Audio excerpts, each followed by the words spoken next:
Привезли компрессор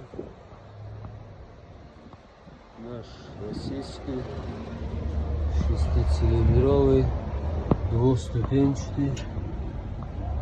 Очень в плохом состоянии, честно сказать, видимо, вообще не обслуживался. Ну, будем делать сейчас. Он был полуразобранный, из-за этого заржавел маленько.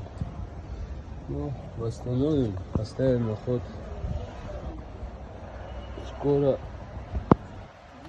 покажем результат, что из этого получилось.